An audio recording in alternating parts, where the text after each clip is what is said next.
Good afternoon. Welcome to doctors time. 40 ఏళ్లు పైబడిన వారిలో అధికంగా కనిపించే సమస్య మోకాల నొప్పులు. దీనివల్ల ఏ పని చేసుకోలేరు. చిన్న పని కూడా కొండంత భారంలా అనిపిస్తుంది. అయితే చాలా మంది మోకాలి నొప్పి తాత్కాలిక ఉపశమనం కోసం రకరకాల మెడిసిన్స్ వాడటం తరచూ చూస్తుంటాం. అప్పటికి మాత్రం కొంతవరకు రిలీఫ్ అనిపించవచ్చు, కానీ వాటి వల్ల ఎటువంటి ఉపయోగం ఉండదు. ఇటువంటి మోకాళ్ళ సమస్యలకు సర్జరీ లేకుండా అత్యాధునిక చికిత్స ఉంది అంటున్నారు Epione pain management center founder and director, interventional pain specialist doctor Sudheer garu. ప్రస్తుతం మన స్టూడియోలో ఉన్నారు. అలాగే ఆయన అడిగి మరిన్ని విషయాలు తెలుసుకుందాం. అలాగే డాక్టర్ గురించి చెప్పాలి అంటే ఇండియాలో ప్లాస్మా థెరపీ వ్యవస్థాపకులు 50,000 మందికి పైగా ఆపరేషన్ లేకుండా చికిత్స అందించారు. 5,000 మందికి పైగా వైద్యులకు శిక్షణ ఇచ్చారు. ప్రస్తుతం మన స్టూడియోలో ఉన్నారు. వారిని అడిగి మరిన్ని విషయాలు తెలుసుకుందాం. అలాగే మీ సందేహాలకు సమాధానాలు తెలుసుకోవాలంటే కాల్ చేసిన నంబర్లు 04023310680 and 716. Hello sir, good afternoon. ముందుగా కంగ్రాచ్యులేషన్స్. కొత్తగా బ్రాంచ్ ఓపెన్ చేసినట్టున్నారు కొత్తపేట్, అలాగే దిల్సుఖ్ నగర్లో. సో అలాగే ఇప్పుడు చాలా వరకు మోకాల నొప్పులు అనేది చాలా మందిలో ఉన్నాయి. సో జనరేషన్కి తగ్గట్టు చూస్తూ ఉంటే చాలామంది సర్జరీకి వెళ్ళిపోతూ ఉంటారు. కానీ మీరు మాత్రం పెయిన్ కంప్లీట్గా నయం చేస్తాం అని చెప్పేసి అంటున్నారు. అంటే ఇది ఎలా సాధ్యం అంటారు? అది అసలు నిజమా ఇది? అంటే పోయిన ముందు చెప్తారు పెయిన్ అంతా తగ్గిస్తామని, తర్వాత వెళ్ళిన తర్వాత లేదు ఇది అని చెప్తారు కదా, ఇది ఎలా నమ్మాలి? ఇప్పుడు అలోపతి మెడిసిన్ స్పెషాలిటీలో ఎప్పుడు కూడాను రీసెర్చ్ జరుగుతుంటుంది. ఇప్పుడు ఒక 40-50 ఇయర్స్ ముందు అయితే మనము మోకాళ్ళ నొప్పులకు తీసుకుంటే, మోకాళ్ళ నొప్పులకి ముఖ్యమైన ట్రీట్మెంట్ విధానం ఏంటంటే 40 ఇయర్స్ నుంచి కూడా మోకాలు ఆపరేషన్, మోకాలు తీసేసి కొత్తది పెట్టడం. ఈ రీసెర్చ్లో ఏమవుతుందంటే మోకాలు నొప్పి రావడం అన్నది ఒక జబ్బు కాదు కదా, మోకాలు నొప్పి రావడం ఒక జబ్బు కానప్పుడు దానికి అంత పెద్ద ఆపరేషన్ ఎందుకు చేయాలి అన్నది ఒక పెద్ద క్వశ్చన్. సో దీని రీసెర్చ్లో ఈ 30-40 ఇయర్స్ నుంచి ఈ రీసెర్చ్లో ఏమైందంటే న్యాచురల్గా మోకాలులో అరిగిపోవడం వల్ల వచ్చే నొప్పిని న్యాచురల్గా మనం ట్రీట్ చేయలేమా అన్న రీసెర్చ్లో బయటపడిందే ఇప్పుడు నేను చేసే ట్రీట్మెంట్ అన్నమాట. ఇది ఏంటంటే రీజనరేటివ్ థెరపీ. అంటే మోకాలులో మీకు నొప్పి వచ్చింది, మోకాల్లో నొప్పి వచ్చింది, దానికి జబ్బు కాదు. ఆ మోకాలులో నొప్పి రావడానికి కారణం మోకాల్లో ఏదో ఒక పార్ట్ అరిగిపోయి ఉంటుంది, లేదా దెబ్బతిని ఉంటుంది, వయసు రీత్యా కానీ, లేదంటే స్పోర్ట్స్ ఆడుతున్నప్పుడు కానీ, యాక్సిడెంట్స్లో కానీ. దీనికి మోకాలంతా మార్పిడి చేయడం అవసరం లేదు. ఎందుకంటే మోకాల్లో నొప్పి వచ్చినప్పుడు ఏదో ఒక పార్టో 2 పార్ట్లో దెబ్బతిని ఉంటాయి, దానివల్ల నొప్పి వస్తుంది. దానికి నువ్వు బోన్స్ని, మజిల్స్ని, లిగమెంట్స్ని, మెనిస్కస్ని, కార్టిలేజ్ మొత్తం రిమూవ్ చేయాల్సిన అవసరమే లేదన్నది ఒక కాన్సెప్ట్ 30-40 ఇయర్స్ నుంచి ఆ రీసెర్చ్ జరుగుతూ ఇప్పుడు ఏమొచ్చిందంటే కొత్తగా కాన్సెప్ట్, నొప్పికి గల కారణాన్ని కనుక్కొని ఏదైతే దాంట్లో పార్ట్ దెబ్బతినిందో దాన్ని మళ్ళీ పునరుత్పత్తి చెందించితే మళ్ళీ ఆ మోకాలు నొప్పి రాదు, మోకాలు నొప్పితో బాధపడాల్సిన అవసరం లేదు. అంటే ఇది సైన్స్లో ఒక పెద్ద అడ్వాన్స్మెంట్. అంటే మేజర్గా ఓ పెద్ద మోకాల్ని మొత్తం జాయింట్స్ అంతా కూడా రిమూవ్ చేసి కొత్తగా మెటల్స్, సిమెంట్ వేసి అతికిచ్చే బదులు న్యాచురల్గానే ట్రీట్ చేయాలన్నది ఇప్పుడు వచ్చిన కొత్త కాన్సెప్ట్. వరల్డ్ వైడ్ వచ్చింది. యూరోపియన్ కంట్రీస్లోను, అమెరికాలోను ఇంతకుముందు ఒక 15 ఇయర్స్ నుంచి ఉంది. ఇది నేను ఒక 7-8 ఇయర్స్ బ్యాక్ ఇండియాలోకి తీసుకొచ్చాను. సో ఇది ఎందుకు నమ్మకూడదు అంటే ఇప్పటికి దీనికి రుజువు ఏంటంటే నేను 2017లో జూబ్లీ హిల్స్లో స్టార్ట్ చేశాను. ఇది ఇండియాలో మొట్టమొదటిగా. ఇప్పటి వరకు మోకాలు నొప్పికి మటుకే ఈ రీజనరేటివ్ థెరపీ లేదా పిఆర్పి దగ్గర 50,000 మందికి ట్రీట్ చేసి దీంట్లో 90-95% సక్సెస్ సాధించాము. సో మీరు అడిగిన దానికి ఇది నమ్మవచ్చా అనడానికి ముఖ్యమైన రుజువు ఏంటంటే ఇపియాన్ హాస్పిటల్, ఇపియాన్ రీజనరేటివ్ సెంటర్. అది నేను స్టార్ట్ చేసి 7 ఇయర్స్ అయింది. 7 ఇయర్స్లో మోకాలకు ఒక్కదానికి మళ్ళీ షోల్డరు, నడుము, plus also hip, ankle joints, planter fasciitis, tennis elbow, ఇట్లాంటివి ఇంకా ఎన్నో ఉన్నాయి. అంటే ఇంత మ్యాసివ్ నెంబర్, అంటే 50,000 కంటే పైపెచ్చు ఈ ట్రీట్మెంట్స్ చేసి నాకు 6 సెంటర్స్ ఉన్నాయి ఆల్ ఓవర్ ఇండియా, సౌత్ ఇండియాలో ఉన్నాయి. సో ఇవన్నీ కూడా సక్సెస్ఫుల్గా అక్కడున్న ప్రజలకి ఎంతో మేలు జరగడం అన్నది ఒక ప్రూఫ్, అది ఒక ఎవిడెన్స్. సో ప్రతి ఒక్కరూ ఈ పిఆర్పి ట్రీట్మెంట్ నమ్మొచ్చు. దీని గురించి అందరూ తెలుసుకోవాలి. మీ అందరిలో అవేర్నెస్ క్రియేట్ చేయడం కోసమే ఈ ఇంటర్వ్యూ. ప్రజలందరూ కానీ తెలుసుకుంటే ఎవరు ఆపరేషన్కి పోవాల్సిన అవసరం లేకుండా ఈ సింపుల్ ఇంజెక్షన్ ట్రీట్మెంట్ తోటి న్యాచురల్గా బయటపడవచ్చు. ఓకే, మెయిన్గా అంటే మోకాలి నొప్పిలో అంటే 4 గ్రేడ్స్ ఉంటాయి సార్. ఇప్పుడు చాలా వరకు అయితే గ్రేడ్ 1, గ్రేడ్ 2 ఈ రెండిట్లో చూసుకుంటే పిఆర్పి పనిచేస్తుంది అంటారు. గ్రేడ్ 3 గ్రేడ్ 4లకు పోయినప్పుడు పనిచేదో చాలా కష్టం అన్నప్పుడు ఆ పేషెంట్ ఏంటంటే నెక్స్ట్ ఆపరేషన్ సర్జరీకి వెళ్ళిపోతుంటారు. సో అలాంటి గ్రేడ్స్లో కూడా 3rd 4thలో కూడా పనిచేస్తుంది ఆ పిఆర్పి అంటే ఏం చెప్తారు? ఇప్పుడు మీరు అన్నట్టు మోకాల అరుగుదల వల్ల వచ్చే నొప్పి 4 గ్రేడ్స్ ఉంటాయి, 1 2 3 4. ఇప్పుడు ఈ 1 2లోనే పని చేస్తాదన్నది ఇప్పుడు పాతకాలపు ఒక 20 సంవత్సరాల క్రితం ఉన్న నమ్మకం. ఎందుకంటే అప్పుడప్పుడే స్టార్ట్ అయింది కాబట్టి అందరూ ఏమనుకునేవాళ్ళు అంటే 1 2లో పనిచేస్తే 3 4లో పనిచేస్తుంది. 3 4లో పని చేయదన్నది ఆ ప్రచారం ఏదైతే ఉందో డాక్టర్ల ద్వారా ఇది 100% అబద్ధం. ఎందుకంటే ఇక్కడ 1 2లో జనరల్గా ఏ పేషెంట్కి కూడా నొప్పి ఉండదు, చాలా మైల్డ్ నొప్పి ఉంటుంది, ఏదో ట్యాబ్లెట్స్ వాడేసేసుకొని అట్లా ఇట్లా మేనేజ్ చేస్తారు. అంటే 1 2 గ్రేడ్లో ఉన్న వాళ్ళు ఎవరు డాక్టర్ని సంప్రదించారు మొట్టమొదట. అది నేను ఇప్పటి వరకు 50,000 కేసులు చేశానని చెప్పాను కదా. ఇప్పటి వరకు నేను చేసిన 50,000 కేసుల్లో 49,000 కేసులు గ్రేడ్ 4వే. అంటే నా దగ్గర 40,000 కేసులు గ్రేడ్ 4లో మంచిగా రెస్పాన్స్ 90 to 95% సక్సెస్ వచ్చిన డేటా మన దగ్గర ఉంది. ఎవరన్నా వచ్చి చూడొచ్చు. అది అంటే ఇదేంటంటే ఇదొక ప్రూఫ్ అన్నమాట, ఇదొక ఎవిడెన్స్, ఇదొక సాక్ష్యం. ఏంటంటే అది ఈ గ్రేడ్ 3 గ్రేడ్ 4లో ఇది పని చెయ్యదు అన్న అపోహని ప్రజలందరూ తీసేసుకోవాలి. అట్లా ఎవరన్నా గ్రేడ్ 3లో గ్రేడ్ 4లో పని చేయదన్న డాక్టర్ ఎవరన్నా మీతో అంటే ఆ డాక్టర్ని మీరు అడగాల్సిన క్వశ్చన్ ఏంటంటే, సార్ మీరు ఎన్ని కేసులు చేశారు పిఆర్పి తోటి, మీకు ఎందుకు ఈ అపోహ ఉంది అని ఒకసారి అడగండి. ఎందుకంటే ఎవరైతే చేస్తారో ఈ ట్రీట్మెంట్ వాళ్ళే దీని గురించి కామెంట్ చేయాలి. ఎందుకంటే ఇది పని చేయదని ఒకటి కొంతమంది ప్రజలు ఎవరైతే నొప్పితో బాధపడుతూ ఆపరేషన్కి వెళ్లకుండా ఆపరేషన్ భయపడుతున్నారు వాళ్ళందరూ కూడా ఇంకా భయపడతారు గ్రేడ్ 3 గ్రేడ్ 4లో పని చేయకపోతే. అందుకని ఆ అపోహ పెట్టుకోవద్దు. ఎక్కువ మంది ఈ పిఆర్పి ట్రీట్మెంట్ తీసుకునేది మా సెంటర్లో గ్రేడ్ 3, ఇంకా ఎక్కువ మంది గ్రేడ్ 4లో. ఓకే, అంటే మీరు చెప్పినట్టు అంటే 50,000 మంది అని చెప్తున్నారు కదా. మెయిన్గా అంటే ఏజ్ లిమిట్ ఏమైనా ఉంటుందా? ఏజ్ లిమిట్ ఉంటే ఎంతవరకు, అంటే ఏ గ్రేడ్లో?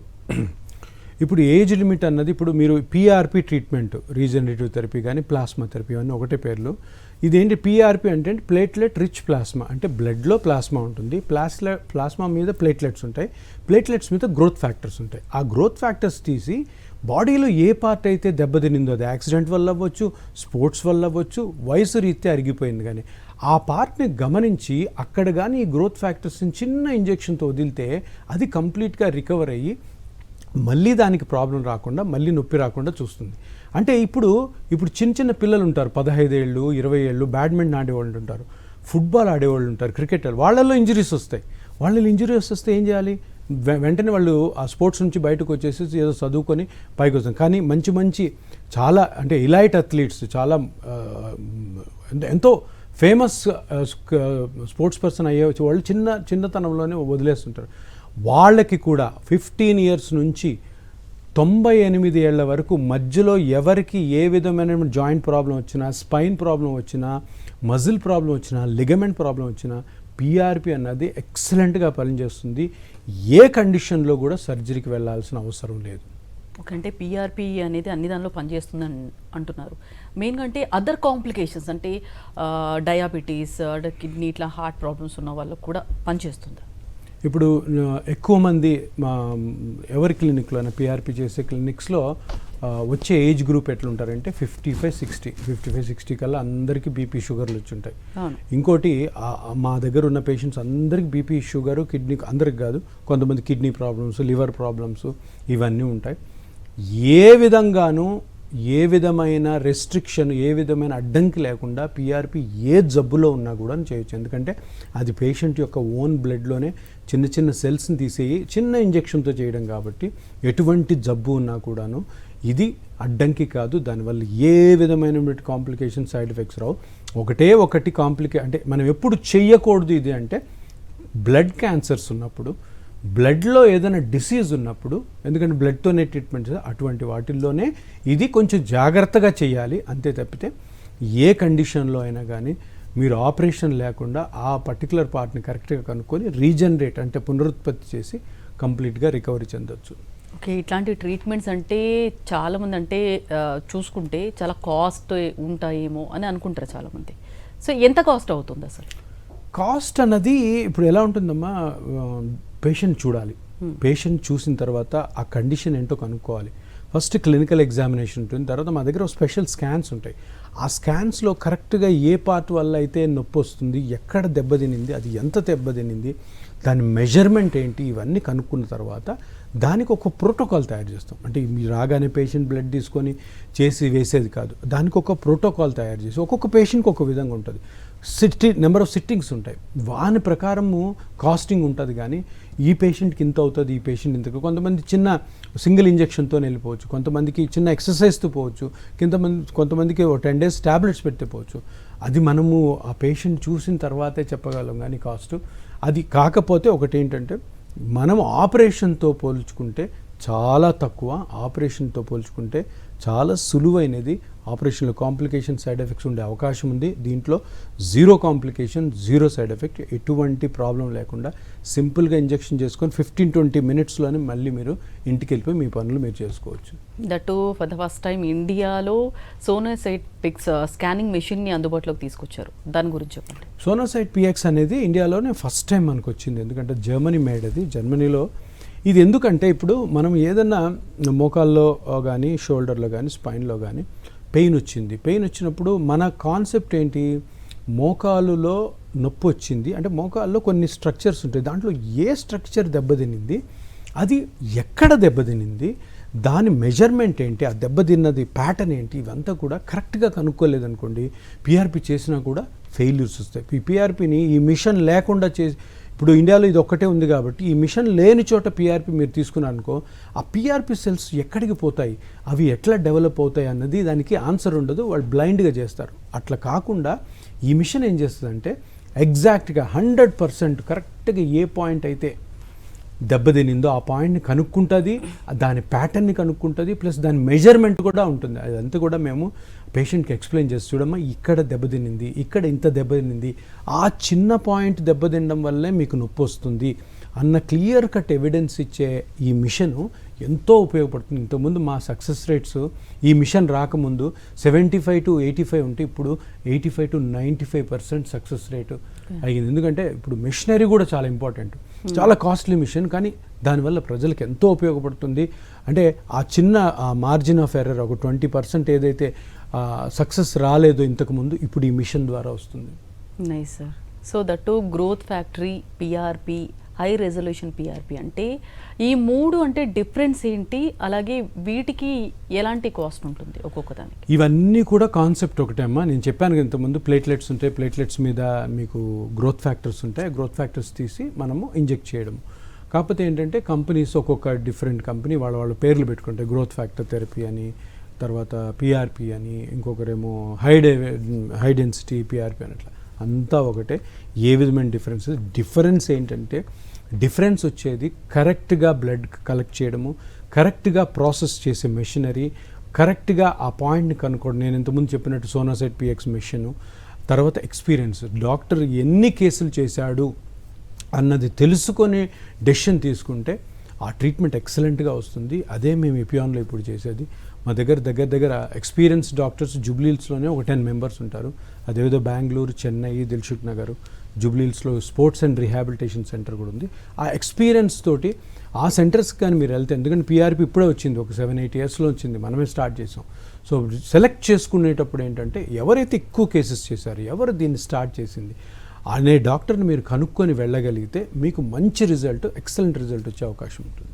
దట్టు మెయిన్గా దిల్సుఖ్ నగర్ అంటే వివిధ కేంద్రాల్లో చూసుకుంటే కనుక దిల్సుఖ్ నగర్, బంజారాహిల్స్, అక్కడ కాస్ట్ వేరేగా ఉంటుంది, ఇక్కడ కాస్ట్ వేరేగా ఉంటుంది. సో ఎక్కడ అంటే చేసే యంత్రాన్ని బట్టి కాస్ట్ ఉంటుందా, లేదా డాక్టర్ చేసే పద్ధతిలో కాస్ట్ ఉంటుందా అంటే ఏం చెప్తారు? మా సెంటర్స్లో ఎక్కడా కూడాను కాస్ట్ డిఫరెన్స్ ఉండదు, అంతా యూనిఫామ్గా ఉంటుంది. వేరే వాళ్ళు ఎందుకంటే నా దగ్గర ఇప్పుడు ఎవరైతే పిఆర్పి చేస్తున్నారో మనం ఆల్ ఓవర్ ఇండియా ప్రతి ఒక్కరు కూడా నా దగ్గర నేర్చుకున్న వాళ్ళే, నా శిష్యురాళ్ళే. వాళ్ళు అంటే కొంతమంది ఏంటంటే సరే ఇప్పుడు మనతో కంపీట్ చేయలేరు కాబట్టి కొంచెం తక్కువ అమౌంట్ చేస్తున్నారు. అంటే ఎవరైనా కూడాను ఎప్పుడైనా కూడాను ఏదన్నా ప్రొసీజర్ చేస్తున్నప్పుడు ఒక దగ్గర ₹1 ఉంటే ఆ వేరే సెంటర్లో దానికి ఒక 70 పైసలు 60 పైసలు తగ్గించి చేస్తున్నారు అంటే అక్కడ ఆ ట్రీట్మెంట్లో ఏదో చిన్న చితక లోపం ఉందని అర్థం. అంటే ఎక్కడో ఒక దగ్గర వాళ్ళు కాంప్రమైజ్ అవుతారు. ఆ స్టెరిలిటీలో అవ్వచ్చు, ఆ మెషినరీలో అవ్వచ్చు, ఆ నీడిల్స్ మళ్ళీ రీయూజ్ చేయకూడదు, అట్లాగా క్యాట్రిడ్జెస్ రీయూజ్ చేయడం కానీ. సో అందుకని ఎక్కడైనా కూడాను, ఎప్పుడైనా కూడాను ఆరోగ్యరీత్యా మనము మంచి డాక్టర్ని ఎలా ఎన్నుకుంటామో అక్కడ డాక్టర్ దగ్గర వచ్చి వాళ్ళు చెప్పినటువంటి ఖర్చు ఎక్కడో తక్కువ జరుగుతుందని వెళ్ళి మోసపోకండి. అది చాలా మంచిది కాదు. ఎందుకంటే ట్రీట్మెంట్ అన్నది ఎప్పుడో లైఫ్లో ఒకటో రెండు సార్లు చేసుకుంటాం. దానికి ఈ బేరాలు లేదంటే తక్కువ చేస్తున్నారని చూడడం వెళ్ళడం వల్ల మీకే నష్టము. దానివల్ల చెడు అసలు సైడ్ ఎఫెక్ట్స్ లేని పిఆర్పి వల్ల సైడ్ ఎఫెక్ట్స్ కూడా వచ్చే అవకాశం ఉంటుంది. మరి పేషెంట్ ఎలా కనుక్కోవాలంటారు? అంటే పేషెంట్కి ఇవన్నీ తెలియదు కదా, ఎలా కనుక్కోవాలంటారు? అదే ఎప్పుడు కూడాను కొత్త ట్రీట్మెంట్ కాబట్టి మీరు ఒక 2-3 డాక్టర్స్ని వెళ్ళి మనం ఇంటర్నెట్లో సెర్చ్ చేసి కానీ, సో అక్కడికి వెళ్ళిన తర్వాత మీకు అర్థమవుతుంది. ఇప్పుడు కూడా మనం ప్రతిదీ కొనాలంటే 2-3 సార్లు సెకండ్ ఒపీనియన్, థర్డ్ ఒపీనియన్ తీసుకుంటాం కాబట్టి. అండ్ ఇట్లాంటి ఇంటర్వ్యూస్లో కూడా మీకు అర్థమవుతుంది ఎవరు దీన్ని మంచిగా చేయగలరు అనేది మీరు డిసైడ్ చేసుకోవాలి. ఎందుకంటే ఎప్పుడైనా ట్రీట్మెంట్కి వెళ్తున్నప్పుడు టకాన్ని నమ్మి ఎవరిని వెళ్ళిపోకూడదు. ఏ డాక్టర్ అయినా నా దగ్గరకు కూడాను మీరు ఆలోచించాలి ఎక్కడైతే బాగా జరుగుతుందో అన్నది ఒక 2-3 చోట్ల అడిగి తెలుసుకుంటే ట్రీట్మెంట్ తీసుకునే వాళ్ళు మీరు అందరూ కూడా నాకు తెలుసు ఎంతో జాగ్రత్తగా ఎంతో 4-5 అడిగైతే వస్తారు. కానీ నేను అనేది ఏంటంటే కరెక్ట్ ప్లేస్ జరిగేది 3 ఫ్యాక్టర్స్. ఒకటి ఎక్స్పీరియన్స్ డాక్టర్ ఉండాలి, ఎక్కువ కేసులు చేసి ఉండాలా, ప్లస్ కాస్ట్ తక్కువ వస్తుందని వెళ్ళొద్దు. ఇంకొకటి వచ్చేసి ఏమంటే ఎక్కడైతే హాస్పిటల్ పరిసరాలు, హాస్పిటల్లో ఉన్న స్టాఫ్, డాక్టర్స్ బాగుంటారో ఇవి మీరు బేరీజ్ వేసుకొని మీరు అట్లా వెళ్ళినట్టయితే మీకు రిజల్ట్ బాగా వస్తుంది. ప్లస్ ఆల్సో మీరు హ్యాపీగా ఈ ట్రీట్మెంట్ని యాక్సెప్ట్ చేసి ఇంకో 10 మందికి చెప్పగలుగుతారు. ఓకే, దట్టు హైదరాబాద్లో చాలామంది డాక్టర్స్ని మీరు ట్రైన్ చేశారు. దట్టు చాలా హాస్పిటల్స్ మీరు ట్రైన్ చేసిన వాళ్ళే చాలా వరకు ఉన్నారు. అంటే అసలు మీ విజన్ ఏంటి అంటే ఏం చెప్తారు? ఇప్పుడు అదే నేను ఈ ట్రీట్మెంట్ నా దగ్గరే ఉంచుకోవచ్చు, ఎవరికి చెప్పకుండా నేనే ట్రీట్ చేయొచ్చు. నేను ఎందుకు ట్రీట్ చేస్తాను, ఇప్పుడు కూడా నా దగ్గర 10 మంది డాక్టర్స్ ఇండియా బయట నుంచి వేరే విదేశాల నుంచి కూడా వచ్చి ట్రైన్ అవుతుంటాయి. ఎప్పుడు చూసినా 10 మెంబర్స్ ఉంటారు. ఇదేంటంటే ఇది ఇంకా చాలా చోట్లకి వెళ్ళాలి, ప్రతి చోటకి వెళ్ళాలి. చిన్న విలేజెస్లో కూడా పోవాలి, తాలూకా హెడ్ క్వార్టర్స్ పోవాలి, డిస్ట్రిక్ట్ హెడ్ క్వార్టర్స్లో పోవాలి. అప్పుడు ఏమవుతుందంటే అందరికీ దీని మీద అవగాహన వచ్చి, అందరికీ అవేర్నెస్ వచ్చి, ఈ ఆపరేషన్ సైడ్ పోకుండా ఇంత సింపుల్గా జరిగేదాన్ని సింపుల్గా ఎటువంటి కాంప్లికేషన్స్ లేకుండా చేయించుకోవాలన్నది మా విజన్. ఏంటంటే ఇప్పటికి మాకు 6 సెంటర్స్ ఉన్నాయి. సౌత్ ఇండియాలోనే ఉన్నాయి మొత్తం 6 సెంటర్స్. ఇంకొక 1 yearలో 20 centres all over India start చేయాలని. అవి చిన్న ఊర్లు, వైజాగ్, విజయవాడ కూడా ఇంకో 3-4 monthsలో స్టార్ట్ అవబోతున్నాయి. బెంగళూరులో ఇంకో సెంటరు, హైదరాబాద్లో ఇప్పుడు 3 ఉన్నాయి, 4th సెంటర్ స్టార్ట్ చేయబోతున్నాం. చెన్నైలో ఒక సెంటర్ ఉంది, ఇంకో సెంటర్. అలాగే రాబోయే 2 సంవత్సరాల్లో ఇంకొక 20 సెంటర్లు స్టార్ట్ చేయాలన్నది మా ప్లాను. ఇది ఇంకా ప్రతి ఒక్కరు కూడా నేర్చుకోవాలి, కరెక్ట్గా నేర్చుకోవాలి. ఏ డాక్టర్ నేర్చుకున్నా కూడాను కరెక్ట్గా ఒక 6 నెలల ట్రైనింగ్ లేదా 1 year ట్రైనింగ్ చేసుకొని వెళ్తే అది ప్రజలకు మంచి, చెడు జరగదు. ఎందుకంటే స్టార్టింగ్లో ఉంది ఈ ట్రీట్మెంట్, ఏదైనా చెడు జరిగిందనుకో సరైన జాగ్రత్తలు తీసుకోకుండా ప్రాబ్లం వస్తుంది. అంటే పేషెంట్లు కూడా నమ్మకం పోతుంది, డాక్టర్స్కి కూడా నమ్మకం పోతుంటుంది. అందుకని కరెక్ట్ ట్రైనింగ్ తీసుకోవాలి, కరెక్ట్గా ట్రీట్మెంట్ చేయాలి, కరెక్ట్ ప్రైసింగ్లో చేయాలి, జాగ్రత్తగా పేషెంట్స్ని చూసుకోవాలి. అది చాలా ఇంపార్టెంట్. ఓకే, దట్టు అంటే పిఆర్పి అనేది ఓన్లీ మోకాల నొప్పులకే వాడొచ్చా, లేదంటే ఇతర పార్ట్స్ అంటే భుజం, మెడ ఇలాంటి వాటికి కూడా వాడొచ్చా? మైగ్రేన్ నొప్పులకు కూడా ఇది చాలా సక్సెస్ రేట్ చాలా బాగుంది. ఏం చెప్తారు దీని గురించి? ఇప్పుడు మోకాళ్ళు అన్నవి ఆల్మోస్ట్ లైక్ ఏ హాస్పిటల్లో చూసినా పిఆర్పి చేసేవాళ్ళు 80% మోకాళ్ళ నొప్పులు ఉంటాయి. కానీ నెక్స్ట్ కామన్గా వచ్చేది షోల్డర్ కూడా. షోల్డర్లో లిగమెంట్ కట్ అయింది, మజిల్ కట్ అయింది, షోల్డర్ జాయింట్ అరిగిపోయిందని ఆపరేషన్ చేస్తుంటారు. ఏ విధమైన అవసరం లేదు. హిప్ జాయింట్ కానీ, ఇంకోటి యాంకిల్, ప్లస్ ఆల్సో ఎల్బో, తర్వాత ఈ రిస్ట్ జాయింట్లో కూడా, ఎక్కడైనా ఏ జాయింట్లో అయినా కానీ, ఏ పార్ట్లో అయినా కానీ, స్పైన్లో కూడా ఏదైనా మజిల్ కానీ, లిగమెంట్ కానీ, డిస్క్ కానీ క్రాక్ అయినప్పుడు, అది డ్యామేజ్ అయినప్పుడు అక్కడ కానీ గ్రోత్ ఫ్యాక్టర్స్ వేస్తే కంప్లీట్ రికవరీ అవుతుంది. కొన్ని చిన్న జాగ్రత్తలతో కంప్లీట్ రికవర్ అవుతుంది. దగ్గర 15-20 కండిషన్స్ ఉన్నాయి. ఈ కండిషన్స్ అన్నిట్లో కూడాను చాలా సేఫ్గా ఎటువంటి కాంప్లికేషన్, సైడ్ ఎఫెక్ట్ లేకుండా చేసుకొని మీరు తప్పకుండా బయటపడవచ్చు. కానీ ఒక అవగాహన తెచ్చుకోవాల్సింది ఏంటంటే దీర్ఘకాలంగా అరుగుదలతో వచ్చే నొప్పులు, తర్వాత యాక్సిడెంట్తో వచ్చే నొప్పులు, తర్వాత స్పోర్ట్స్ వల్ల వచ్చే నొప్పులకి ఆపరేషన్లో అవసరమే లేదు. ఎందుకంటే ఇవన్నీ జబ్బులు కాదు, ఇవన్నీ మన లైఫ్ స్టైల్ వల్ల వచ్చాయి. కాబట్టి వీటన్నిటికీ కూడాను పిఆర్పి అన్నది బెస్ట్ ట్రీట్మెంట్ మాడ్యూల్, ఆపరేషన్ అవసరమే లేదు. ఓకే, అంటే ట్రీట్మెంట్ తర్వాత అంటే ఎలాంటి జాగ్రత్తలు తీసుకోవాలి? చిన్న చిన్న జాగ్రత్తలు ఉంటాయండి, ఏం లేదు. ఇప్పుడు ఆ ట్రీట్మెంట్, ఇప్పుడు ఒక మోకాల్లో గుజ్జు అరిగిపోయింది, గుజ్జుని మనం డెవలప్ చేస్తాం. ఆ గుజ్జు డెవలప్ అవుతున్న టైంలో, అంటే గుజ్జు మందం పెరుగుతున్న టైంలో చిన్న చిన్న జాగ్రత్తలు ఉంటాయి. ఎక్కువగా నిలబడకుండా ఉండడం, ఎక్కువ వాక్ చేయకుండా ఉండడం. కానీ ఈ నిలబడము మళ్ళీ వాక్ చేయడం తప్పకుండా మళ్ళీ వస్తాయి. అవి ఎప్పుడు వస్తాయి, ఏం కథ అన్నది మేము మీకు ఇంప్రూవ్మెంట్ని బట్టి చెప్తూ ఉంటాము. మీకు కంటిన్యూస్గా మా వాళ్ళు ఫోన్ కాల్లో ఉంటారు. మీరు ఎప్పుడు వచ్చినా కూడా మీతో 1 అవర్ మా స్పెషలిస్టులు అందరు మాట్లాడతారు. చిన్న చిన్న ఎగ్జాంపుల్, చిన్న చిన్న ఎక్సర్సైజే ఉంటాయి. ఎవరి పనిని ఆపాల్సిన అవసరం లేదు. అందరూ వాళ్ళ వయసుకు తగ్గట్టుగా, వాళ్ళకున్న జాబ్ పరంగా ఇంజెక్షన్ చేసుకొని వెంటనే కూడా అరగంటలో మీ జాబ్కి వెళ్ళిపోవచ్చు. ఆ జాగ్రత్తల గురించి మీరు ఎక్కువ వరి అవ్వకండి, అన్నీ మేము చెప్తాము. అవన్నీ కూడా సింపుల్గా ఉంటాయి కాబట్టి మీరు హ్యాపీగా ఫాలో అవుతారు అన్న నమ్మకం నాకుంది. ఓకే, మీరు మాట్లాడిన దాన్ని బట్టి చూస్తే ఇప్పుడు నాకు ఒకటి అడగాలనిపిస్తుంది సార్. అంటే ఇప్పటి వరకు సర్జరీ, అంటే మీరు అన్నట్టు దీర్ఘకాలిక, అలాగే యాక్సిడెంట్స్, అలాగే ఈ స్పోర్ట్స్లో అయిన వాళ్ళకి అంటే సర్జరీకి వెళ్తూ ఉంటారు చాలామంది. అంటే ఇప్పుడు అలా గ్యాప్ కూడా తీసుకుంటారు, ఒక 1 days గ్యాప్ తీసుకుంటారు. సో ఇప్పుడు అలాంటి ట్రీట్మెంట్స్ అన్నీ తప్పు అంటున్నారా, లేదంటే ఏం చెప్తారు? తప్పు కాదు. ఇప్పుడు నేను ఇందాక ఫస్ట్లో చెప్పాను చూడండి, అలోపతి మెడిసిన్లో రీసెర్చ్ ఉంటుంది. ఈరోజు నేను చేసే ట్రీట్మెంట్, నేను ఏదైతే ఈరోజు ఇండియాలోకి తీసుకొచ్చానో అది 10 years తర్వాత ఉండకపోవచ్చు. ఓకే, ఇక్కడ మేజర్గా జరుగుతుంది ఏంటంటే ఒక రెవల్యూషనరీ ట్రీట్మెంట్, ఇది విప్లవాత్మకమైన ట్రీట్మెంట్. ఏంటి, మీరు దీర్ఘకాలంగా క్రానిక్ డీజనరేటివ్ కండిషన్స్తో వచ్చే నొప్పులకి ఆపరేషన్కి వెళ్ళకూడదు అన్నదే ఇక్కడ ముఖ్యమైన ఉద్దేశం. అంటే వెళ్ళకూడదు అంటే కొన్ని కేసులు, చాలా తక్కువ పర్సెంటేజ్ ఆఫ్ కేసులకి ఆపరేషన్కి వెళ్ళాలి. 90 to 95% కేసెస్కి ఆపరేషన్కి వెళ్ళకూడదు అన్నది దీని సదుద్దేశం. ఎందుకు, దీనివల్ల ఆపరేషన్ వల్ల అందరూ అంటే ఒక 80% బాగుంటారు, 20% కాంప్లికేషన్స్లోకి వెళ్తారు. ఏ విధమైనటువంటి జబ్బు లేకుండా ఆపరేషన్ చేసుకుని ఆ 20% కాంప్లికేషన్స్కి లోన్ అవ్వకూడదనే ఇండియన్ గవర్నమెంట్ దీనికి పర్మిషన్స్ ఇచ్చింది. సో అందుకని దీన్ని ఎంత బాగా మనము స్ప్రెడ్ చేస్తే అంత బాగా. ఇంకొక చాలా ముఖ్యమైన విషయము, చాలా నాకు ఇష్టమైన విషయం ఏంటంటే, ఎవరైతే ఆర్థోపెడిక్ డాక్టర్లు ఆపరేషన్స్ చేస్తారో దాంట్లో ఇప్పుడు దగ్గర 75% అందరూ పిఆర్పీలు చేస్తున్నారు. ఎందుకు చేస్తున్నారు, వాళ్ళు ఆపరేషన్ చేసే డాక్టర్, వాళ్ళ ట్రైనింగ్లో ఆపరేషనే ఉంటుంది. ఫస్ట్ చిన్న మెడిసిన్స్ పెడతారు, పెయిన్ కిల్లర్స్, వాళ్ళందరూ స్టార్ట్ చేశారు. వాళ్ళందరూ ఎందుకు స్టార్ట్ చేస్తున్నారు, అదే ఎవిడెన్స్, అదే సాక్ష్యం. అందరూ కూడా తెలుసుకోవాలి. ఎవరైతే డాక్టర్లు ఆపరేషన్ అంటారో వాళ్ళు కూడా ఆలోచించాలి. ఎందుకంటే ఫైనల్గా ఏం కావాలి, మనకి ప్రజలు బాగుండాలా. మనము చేసే ట్రీట్మెంట్ వల్ల కాంప్లికేషన్ లేకుండా ఏదైతే ట్రీట్మెంట్ బెటర్గా ఉంటుందో అది అందరూ కానీ పాటిస్తే హ్యాపీగా ఉంటుంది. అసలు ఖర్చు తగ్గిపోతే గవర్నమెంట్ బర్డన్ ఉండదు. గవర్నమెంట్స్ ఈ ఇంప్లాంట్స్ అని చెప్పి ఇవన్నీ అనవసరం లేకుండా, అంటే ఇది ఎంత బాగా ఒక నమ్మకం, బిలీఫ్ అంటాం చూడు. ఫస్ట్ డాక్టర్స్ నమ్మాలి, తర్వాత ప్రజలు నమ్మాలి. నమ్మినప్పుడు ఇది ఇంకొక 5-6 yearsలో పెద్ద గేమ్ చేంజర్ అవుతుంది. పిఆర్పి అన్న ట్రీట్మెంట్ ఇండియాలోనే కాదు, ఇంకా వెస్టర్న్ కంట్రీస్లో కూడా ఇప్పుడు స్టార్ట్ అయింది రావడం.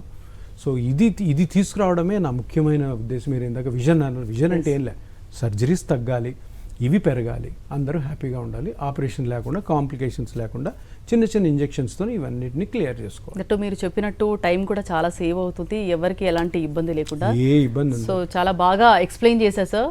మీ విజన్ ఇంకా ఉండాలి, ఇంకా ఇలాంటివి మీ నుంచి రావాలని మనస్ఫూర్తిగా కోరుకుంటున్నాం. Thank you so much. So ఇది ఇవాల్టి doctors time. Next news updates ఉంటాయి. Stay tune to Sakshi.